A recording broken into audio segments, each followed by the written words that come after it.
Hare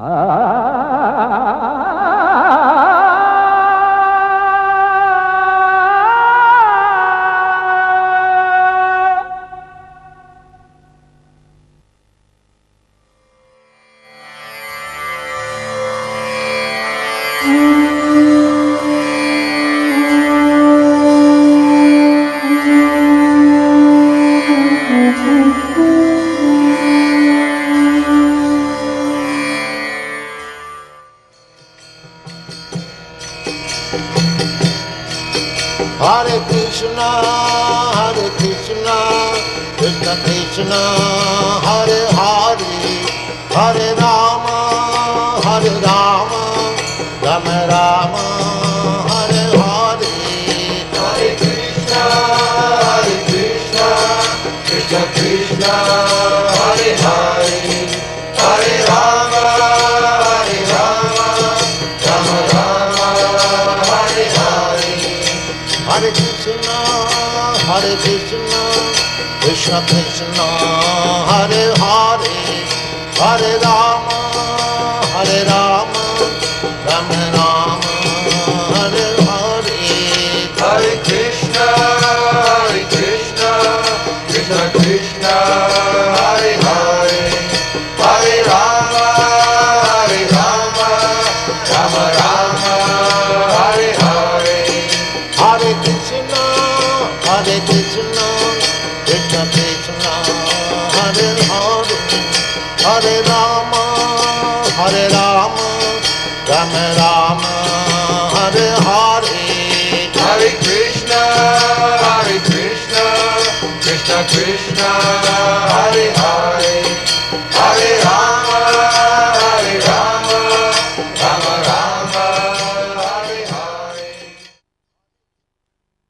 ओम अज्ञानतिमिरान्धस्य ज्ञानाञ्जनशलाकया चक्षुर्जिन्मीलितं येन तस्मै श्रीगुरवे नमः।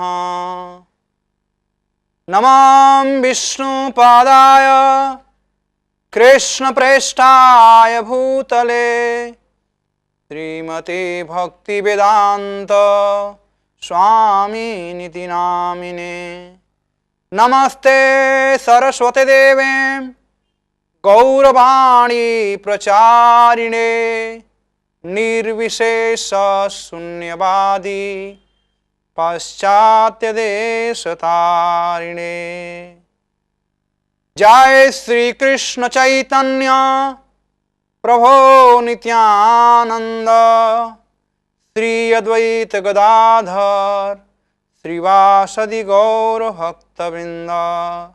हरे कृष्णा कृष्ण कृष्ण हरे हरे, हरे राम राम राम हरे हरे। ओम नमो भगवते वासुदेवाय। ओम नमो भगवते वासुदेवाय।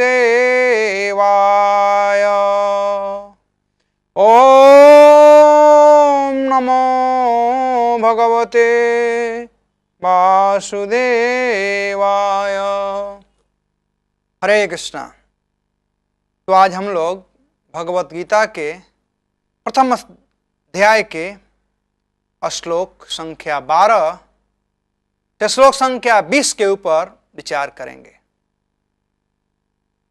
आप लोग पहले सुन चुके हैं कि किस प्रकार से दुर्योधन जब पांडव सेना को देखा, दृष्ट्वा तु पांडवानीकम व्युढ़म दुर्योधन सदा। व्युढ़म कैसा सेना था, उसका अरेंजमेंट कैसा था? व्युढ़। व्युढ़ का अर्थ होता है जिसका ओर छोर एक हो, जिसका लक्ष्य एक हो, जिसमें एक मत हो, उसे व्युढ़ कहते हैं। पांडव सेना को व्युढ़ कहा गया है क्योंकि इनमें एक मत था, एक लक्ष्य था, वह था विजय। जहां कौरव सेना में मतभेद था, दुर्योधन, शकुनी, कर्ण, दुशासन युद्ध चाहते थे, वहीं पितामह भीष्म, गुरु द्रोण ये लोग युद्ध नहीं चाहते थे। दुर्योधन इस बात से अवगत था, इसलिए भय से गुरु द्रोण को और पितामह भीष्म को अपने पक्ष में करने के लिए कि अब समय नहीं है गुरुजी, अब समय नहीं है पितामह, अब हम लोग महाभारत के युद्ध के मैदान में आ गए हैं और मरना और मारना दो ही बाकी रह गया है, अब संधि का कोई सवाल नहीं उठता है, इसलिए आप लोग अपना भावुकता छोड़िए पांडवों के प्रति। यह जताने के लिए दुर्योधन सर्वप्रथम गुरु द्रोण के पास गया। प्रश्न उठता है कि वह पितामह भीष्म के पास क्यों नहीं गया, वो गुरु द्रोण के पास क्यों गया? क्योंकि पितामह भीष्म और गुरु द्रोण से दुर्योधन का संबंध अलग अलग था। गुरु द्रोण से संबंध था शिक्षा का, पितामह से जो संबंध था वो खून का संबंध था, पारिवारिक संबंध था। दुर्योधन ने सोचा कि पहले हम चलते हैं, पहले गुरु द्रोण को मना ले, तो गुरु द्रोण को मनाने के लिए गया और बहुत पॉलिटिकल बात किया गुरु द्रोण के सामने, क्या क्या नहीं किया, लेकिन गुरु द्रोण कुछ भी नहीं बोले। वो समझ रहे थे कि दुर्योधन यहां पर क्यों आया है। जब गुरु द्रोण कुछ नहीं बोले तब दुर्योधन पितामह भीष्म की तरफ मुड़ा। पितामह भीष्म समझ गए कि दुर्योधन के लिए शुभ लक्षण नहीं है, युद्ध प्रारंभ होने से पहले डर जाना यह शुभ लक्षण नहीं है। इसलिए दुर्योधन को उत्साहित करने के लिए पितामह भीष्म अपना शंख बजा दिए, जिसका वर्णन यहां पर किया गया है।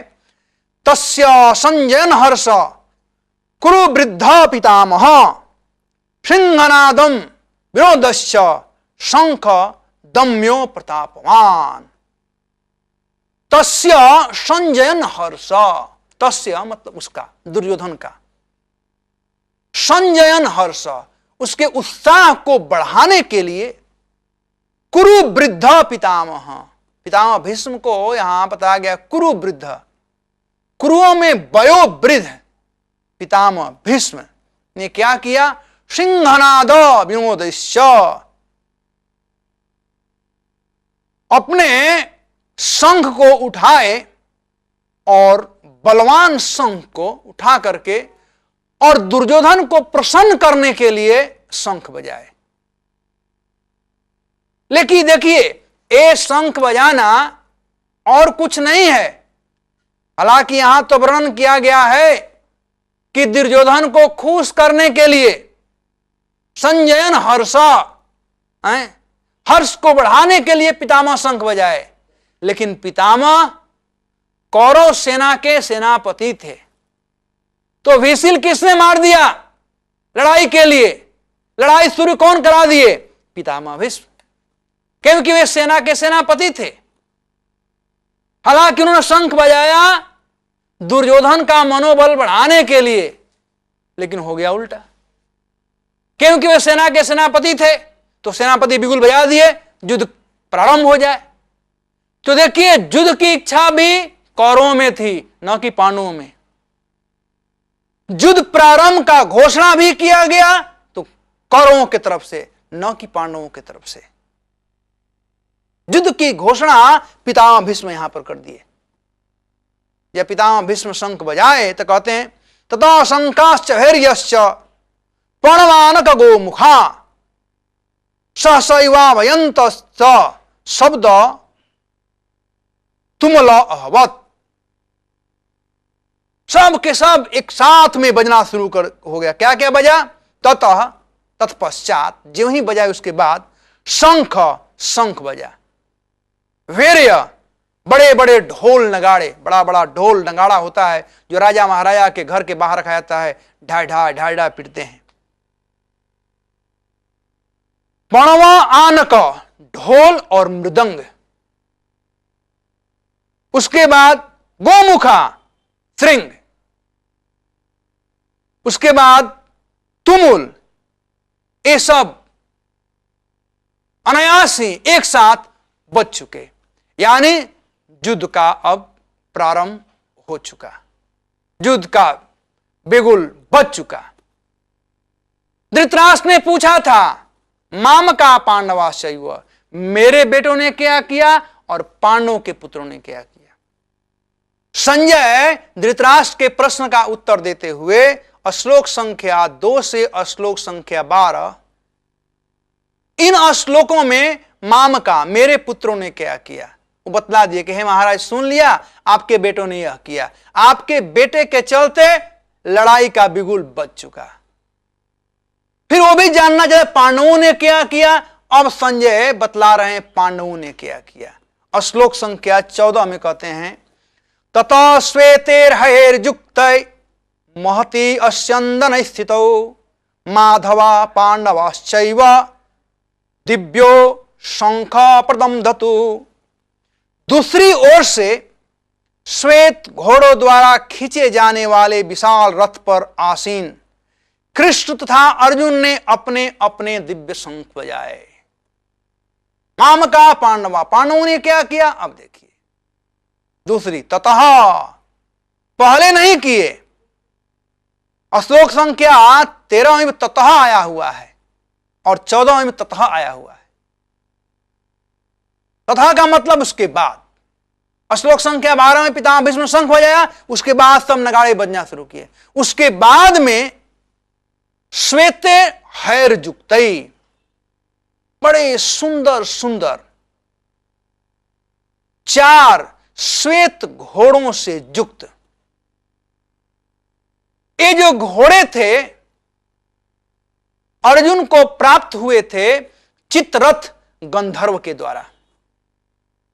चित्ररथ गंधर्व ने अर्जुन को 100 घोड़ा दिया था।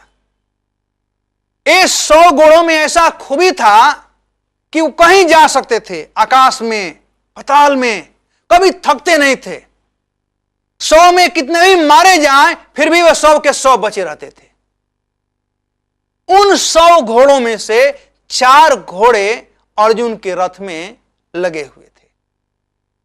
तो ये घोड़े कैसे थे, यहां पर दिव्य शब्द आया हुआ है। ये घोड़े दिव्य थे। उसके बाद महति अस्यंदन स्थितौ, महति मतलब विशाल काय, अस्यंदन मतलब रथ। एक विशाल काय रथ में, जिसमें चित्ररथ गंधर्व के द्वारा दिए गए 100 में से 4 घोड़े जोते गए थे, लगाए गए थे। पता है ये जो रथ था ये भी ऑर्डिनरी रथ नहीं था, ये भी दिव्य रथ था। अर्जुन को यह रथ प्राप्त हुआ था अग्निदेव के द्वारा। अग्निदेव ने यह रथ अर्जुन को दिया।